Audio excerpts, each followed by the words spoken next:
عسلامة. نهار جديد وفيديو جديد وروتين معايا جديد. ان شاء الله يا ربي الفيديو يعجبكم، وان شاء الله ما يكونش ثقيل عليكم وينال استحسانكم ورضاكم يا رب العالمين. وان شاء الله ما تبخلوش عليا بكومنتير وما تبخلوش عليا بجيم زاده.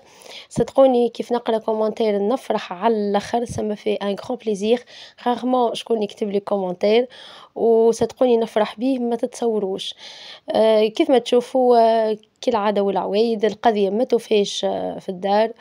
24 ساعة وإحنا نقضوا، و24 ساعة وإحنا واقفين في الكوجينة. هذاك هو روتين المرأة التونسية، ما بين قضية الدار والتطيب والكوجينة والصغيرات والخدمة، والحمد لله يا ربي على كل حال.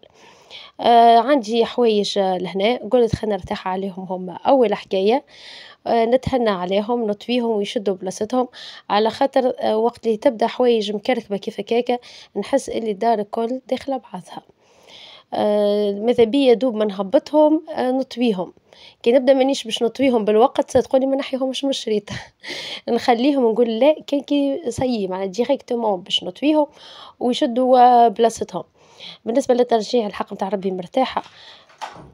كل واحد فيهم ياخذ حوايجه ينظمهم وحده. بنتي تنظم حوايجها وحدها، المسيو كيف ينظم حوايجه وحده. كل قطعة شادة بلايصتها هنا بنظام نظمت لهم أنا اللي قاعد غرفة متاعهم. سراول فوق بعضهم المراول فوق بعضهم يهزوا بنظام الحق متاع ربي مرتحين من الناحية هذي. هاكا يبقوا كان حوايجي أنا نخملهم وحدي بيان سور. باهي. هاكا هو عاد باش نعمل معاكم وجبات خفيفة وسهلة وسريعة إن شاء الله تعجبكم.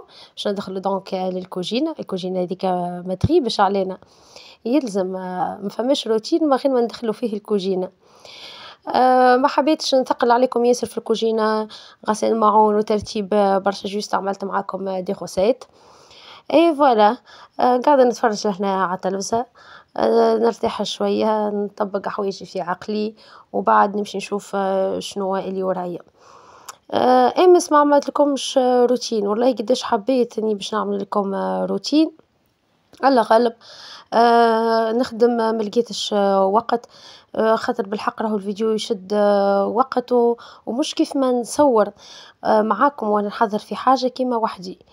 وحدي نبدا تيك تاك ونبدا على راحتي، كي نبدا نصور في فيديو معناها ياخذ معايا شوية وقت.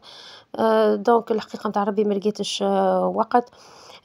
برشا قنوات يبدو عندهم بليزيوغ فيديو معناه مش بالضرورة راهو في النهار هذاك هما مصورينه باش يهبطوه.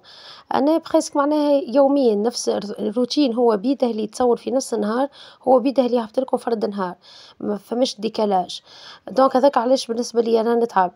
مي هما يبدا عندهم دي فيديو معناها حتى نهار اللي ما تصورش هانا تلقى راحتها معناها باش تهبط ما عندهمش مشكل من الناحية هذه.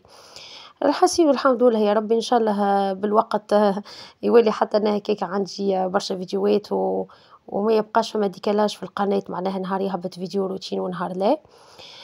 بيان سور هذا كل سا ديبون منكم انتوما معناها كان انتم شجعتوني وشوف التفاعل بالإيجاب ولي كومنتير وهاك نشوفوا في الفيديوهات نتاعي قداش راقدة معناها.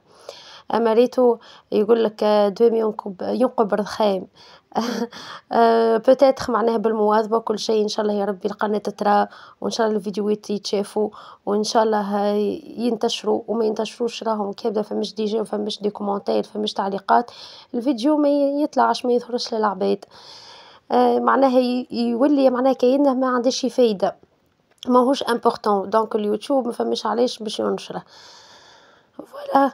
عندي كتيساتي لهنا عندي قطوسة بيضة وعندي قطوسة سياموا، هذيك القطوسة البيضة هاني ولدت لي 5 حاشا عيناكم، 3 بيض وزوز أحمر، وعندي زادة سياموا حبلة حتى هي باش تولد بيانتو، دونك نبدل لهم الفرش نتاعهم خاطر صغيرات، نفرش لهم الحوايج اللي ما عادش حاجتي بيهم ما عادش مستحقتهم، نفرش لهم قطعتين ولا 3 باش تجيهم هكا حاجة متينة ما يبداش رهيف عليهم سيرتو اللي طقس تو بدا يبرد شوية، حطيتهم في الترتيحة متاع الصحراء ماهوش في وسط الدار، وهكاها مشيت نظمت لهم هما أمورهم، وجيت لهنا لكوجينتي باش نعمل معاكم أول غوسيت باش نعملو 2 غوسيت إن شاء الله خفاف وبساط.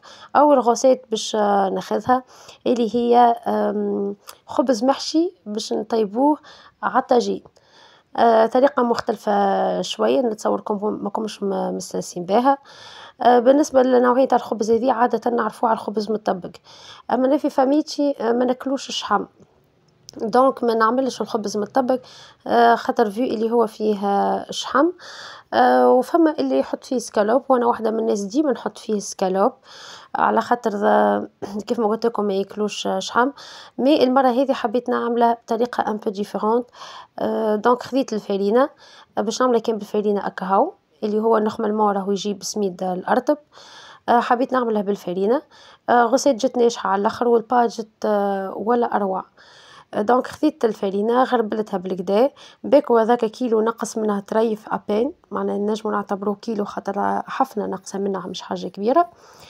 حطيت الخميرة الفورية وباش نحط عليها مغيرفة نتاع سكر، خاطر كيف ما نعرفوا اللي السكر يعاون على على تفاعل مع الخميرة. وحطيت خميرة نتاع جاتو، خميرة تاع الجاتو هي عبارة على محسن للعجينة. وتجينا العجينة هشوشة على اللخر، وحتى كيف تطيبوا الخبز ويبات معاكم غراس للخميرة هذيك نتاع الجاتو يقعد ديما طري. هذيك لاستيوس والحكمة في طراوة العجينة حتى كيف تبات. باهي. حطيت طريف ملح دو لوتر كوتي، ما نصبش الملح بجنب معناها الخميرة الفورية، سينو راهي لي باكتيري نتاعها تموت كومبليتمون ما عادش تتفاعل معايا. وبقيت نزيد طريف في الماء دافي أوتياد ونعجن، خليها تتعجن بالكدا، نعجنها المرة الأولى على هاكا معناها خفيفة العجنة، معناها ندورها أبان ومن بعد نقوي في الفيتيس ونقعد نزيد بطريف لين تتلم معايا العجينة. بالنسبة لنوعية تاع الفرينة هذه تشرب بالكدا ماء، أعز فرينة بالنسبة ليا تعجبني للمعجنات اللي هي الوردة البيضاء. فيو اللي الفرينة كي ندبرو كيلو فرينة يعطينا الصحة، دونك ما عنديش كالنوعية هذه استعملتها. فلا هنا بعد ما تعجنت معايا باش نغطيها ونخليها تتخمر على روحها، يونتخ طون نحضر أنا الفاخس متاعي. صدقوني طريقة بسيطة نتاع العجينة هذه لا فيها عظم لا فيها ياغورت ناتشوغال لا فيها حليب لا فيها حتى شيء وتجيكم تهبل. التكستير نتاعها كيما تشوف فيها لينة شوية، هذا هو المطلوب، نحبها تكون لينة شوية ما تبداش عاقدة ياسر، خاطر هي ديجا باش تشرب راهي كمية الماء كيف تقعد تتخمر، ونحبها بطبيعتها تقعد لي طرية. باهي. لهنا بعد ما كملت خليتها تتخمر على روحها وقلت خليني ننظف لاباغي متاعي، خاطر كان نخليها تقعد شوية ومن بعد نرجع ننظفها باش يلصق فيها وتولي ترسيلي نحكها تستغرق معايا أكثر وقت، وفي نفس الوقت تنجم تجرح لي. ما نعملهاش لهنا جافيل لا حتى شيء، جوست سيتخون هكا هوا. نخاف على الكري هذاك اللي يتهلك بالجافيل الكولور نتاعها. وفوالا هنا نمسحها بالكدا ونحطها أكوتي. كان كل قطعة نجبدوها كل حكة نجبدوها وكل دبوزة نجبدوها نستعملوها بالوقت نمسحوها كوجينتنا تقعد كل يوم نظيفة، معناها ما تبقاناش نبقى على الحاجة ولا ديما إيدنا عليها الحاجة باش نشوفوا ديما دنيتنا منظمة ومريقلة. والحمد لله تبارك الله المرأة التونسية شاطرة، الناس الكل بالحق لقيت ذا ما عادش تلقى حتى دار مكركبة حتى دار مسخة وحتى دار، الناس الكل ما شاء الله عليهم تو الدنيا تطورت والعباد منظمة والناس الكل بالحق النظام شيء كبير. الحمد لله يا ربي، ربي يعطينا بالقوة وبالصحة وبالجهد وديما فرحين عائلاتنا وديما نظيفة ومرتوبة. المهم لهنا الفخس متاعي باش يكون راهو خريب شوية باش تستغربوا منها شوية، مي صدقوني راهو يجيكم بنين روعة. باش ناخذ البصل، البصل اللي عندي جويد باش نقص على 4 والا على 2 ونرحيه في الرحاية هذه تهب الرحاية هذه. نرحي فيها الفقوس نرحي فيها المعدنوس، البصل كل شيء نعمله فيها ما عدا طماطم كيف تترحى راهي ما تجيكمش مكعبات. تولي معناها طماطم مرحية. ما نرحيش فيها الحق طماطم، نرحي في الالكترونيك طماطم، مي هذه نستعملها عادة للسلايط وخاصة للبصل هكا، حتى الثوم راه ترحيهولكم يهبل، ترحيه راهو زاد الثوم ما تحقروهاش. على بساطتها وفيها برشا مميزات باهية تعاوننا بالكدا في الكوجينة. ولا اللي عندها ست البيت زادا ينجم يرحي فيها، عندي أنا ست البيت أما نحب نرحي فيها هذي تعجبني على الآخر. هاكا هو رحيت الكمية متاع البصل متاعي، تنجموا تتحكموا فيها تعملوا خشين شوية والا جويد كيما تحبوا، ومن بعد باش نحطها كلها في الطنجرة كيف هكاك نصب عليه طريف زيت ونخليه يتقلى على الغاز، وباش نفوحها بطبيعة الحال راكم تشوفوا كيفاش، وباش نزيد عليه مكونات أخرين، وهذا هو باش يكون الفخص متاعي للخبز المحشي على الطاجين. فوالا هذيك هي الكونتيتي اللي تحصلت عليها، حطيت لهم طريف زيت وتوا باش نقلوه مع بعضنا. بالنسبة للتفويحة متاعه ماهيش باش تكون حاجة كبيرة، تو تشوفوها معايا إن شاء الله. خليته هي يتقلى بالكدا ويسيب الماء متاعه، ولهنا جيت باش نحضر الفاخس. باش ناخذ 3 كعبات عظم نبشرهم بالكدا بالطريقة هذي، وباش نزيد عليهم الفرماج رابي، هو زادا كيف ما تشوفوا لهنا هاني ربيته الفرماج هذاكا، طريف معدنوس هذاك المازال عندي من المعدنوس، حكة تن،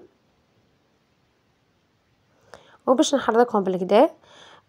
باش نزيد عليه طريف فلفل كحل وطريف ملح، الملح ما نكثروش على خاطر عندي الفرماج ديجا مالح، وباش نحط عليهم طريف فاح لهنا هذيا في بالي باش نعمل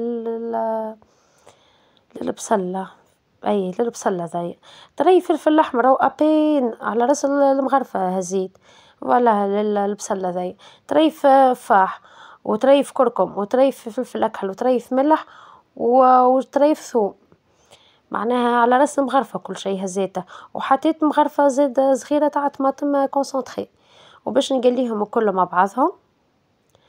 وهكا هو بالنسبة للبصلة هذا يكون حاضر معايا، جوست نقليه بالكدا نخليه يبرد، وبعد باش نزيد عليك الحشوة اللي خلط هذيك متاع العظم والمعدنوس والفرماج، وهذه هي الباط متاعي جت ولا أروع نحكي لكم مش تهبل.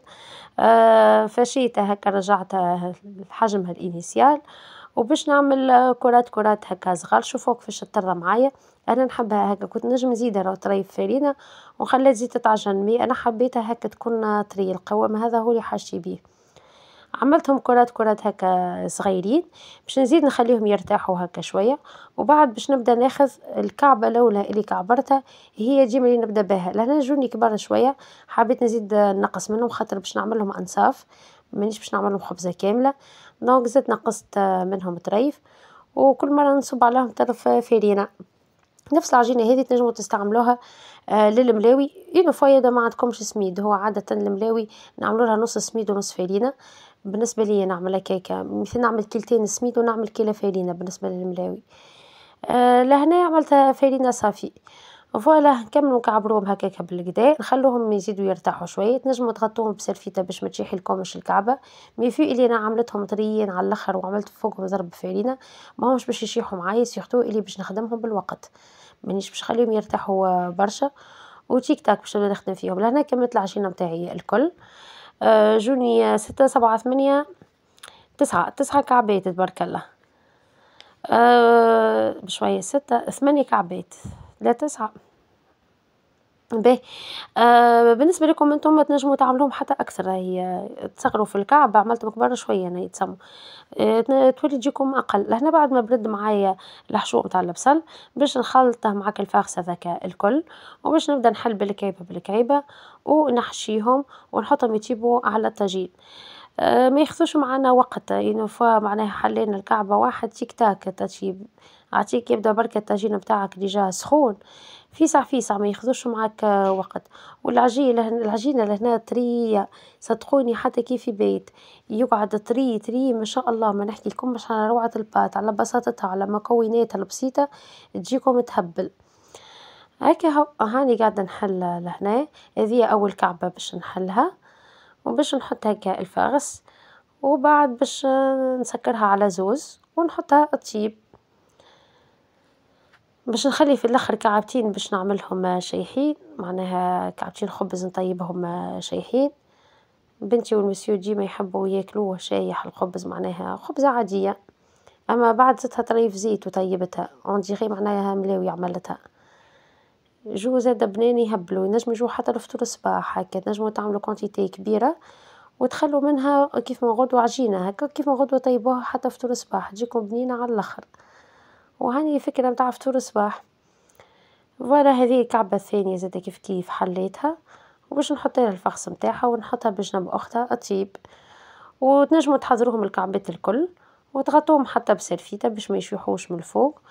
ونعملوا حكاية أخرى نغسلوا معونة وانتخطوهم هما قاعدين يطيبوا. فوالا هذوكم الكعبتين. ولهنا كملت حضرت بقية الكعبات. اي فوالا هذوكم الكعبتين اللي قلت لكم باش نخليهم شيحين. بالنسبة للتطيب نقعدوا نقلبوا فيهم، ما نخلوهاش لنطيب على فاس واحدة وبعد نقلبوها، لا نقعد نقلبوا فيهم منا ومنا. اي فوالا شوفوا ما بينهم التحريفة هذيك متاع الطاجين محلاها وتجيبهم هكاكا يهبل جاي. باهي توا باش نبدا كامل طيبتهم انا هذوكم بيان سور جوست باش ما نطولش عليكم الفيديو. وريت لكم كان اللي حضروا لهنا باش نكمل نحضر معاكم الوصفة الثانية بتاعي اللي هي بريك. باش تقول قايل بريك ومع الخبز المحشي هذاك معناه وي على خاطر بنتي حبت على بريك وراجلي حب على الخبز المحشي هذاك، حبيت نفرح الزوز ما نجمتش واحد نعملها أكلته واحد لا. دونك قلت هيا ميسالش ناخذه بخاطرهم. دونك جيت لهنا باش نعمل البريك. حطيت والله كان نسيت شنو حطيت فخوماج، حطيت معدنوس وحطيت سكالوب. فوالا سكالوب طيبتها في زعتر وكليل، قليتها زعتر وكليل شويه فلفل اكحل شويه ملح وشويه كركم ابين، وزدت عليهم المعدنوس زدت عليهم الفخوماج خابي. وكهو مانيش باش نزيد عليهم حتى حكايه اخرى. هذا هو الفاخس نتاع البريك نتاعي. باش نعمل بريك بالحشو، باش نخلي كونتيتي نعملها بريك بالحشو وكونتيتي اخرى باش نحاها من الصحفه هذه ونعملها بالعظم، خاطر فما شكون ياكل بالعظم وفما شكون يحب بالحشو. دونك نقسم على الكونتيتي اللي عندي، طريف نعملها بالحشو طريف نعملها بالعظمه كامله معناها. فوالا مكونات بسيطة زادة اللي فيه الموجود عندي في الدار ويجيكم بنين على الآخر. تنجموا تعملوه بالتون كان تحبوا، مي أنا لهنا عملتها بالسكالوب. هذايا اللي باش نعملها بالحشو. دونك زدت عليه كعبتين عظم باش نركضهم بالكدا في وسط الخليط لين يولي عندي أوموجين وكهو. وبالنسبة للفاخس الآخر باش نزيد عليه بعد فخوماج، معناها كل كعبة باش نحط فيها طبع فخوماج وباش نزيد عليها كعبة عظم أونتي. هذاك هو بالنسبة للعظمة كيفاش نعمله. كي بدا عندكم كبار زيد حطوا كبار يجيب لينا على الاخر للي ياكل كبار. اليوم ما عنديش كبار. زيتون غونديل زاد تنجموا تزيدوه في الوصفة هذه زاد يجيكم بنين على الاخر. كيف كيف ما عنديش اللي موجود عندي حطيته الحسيلو. فوالا هذا هو الفاخس بعد ما حضرنا معايا. وتوا باش نبدا نحشي في كعيبات الملصوقة. الملصوقة على فكرة ماهيش جديدة ماهيش معناها مشرية في نهارها، لها نهارين عندي في الفريجيدير. هذاك علاش لهنايا ماهيش فرشكة معناها. فوالا شريتها لي نهارين في بالي باش نطيبها مكتبش. سهل فيها ربي اليوم. نلقاها مازالت لبس عليها جديدة ماهيش فاسدة، دونك قلت هاي خلينا نستعملها. هيك تبدا في نهارها فرشكة تبدا خيرة. فوالا باش نطويها لهنايا مثلثة صغرونة متوسطة. هي بطبيعتها الورقة هذه صغيرة، بس ديما نشري الورقة الكبيرة ما لقيتش كالورقة الصغيرة هذه دونك شريتها. حاسيلو نتاع البكوات ما نحبهاش ياسر، ماذا بيا ديما الحاجة العربي هذه معناها معمولة في الدار تجيني خير. حطيت الفخس نتاعي بالطريقة هذيك، وهذيك هي البريكة المحشية معنا بالفخس. وباش نحطها في المقلة بيان سور نقليها وكهو. هنا كل واحد ياكل شنو يحب، ما فيها بيس ناخذو بخاطرهم ندلوهم، اللي يشتي حاجة نعملوها له. والله ساعات نجي على صحتي ونجي على وقتي باش نعمل لهم الحاجة اللي يحبوا عليها هما. وانا كي نشتي حاجة صدقوني نبخل على روحي باش نعملها قليل هاني وناخذ بخاطر روحي ونعمل الحكاية نحب عليها. ديما ماذا بيا هما شنو يحبوا وهما فاش معناها فاش نافحين باش نطيب لهم. هكا هو على روحي ناكل اي حكاية ما يقلقنيش معناه. ما عنديش الحق وجبة معينة ما ناكلهاش، كل شيء ناكل الحمد لله.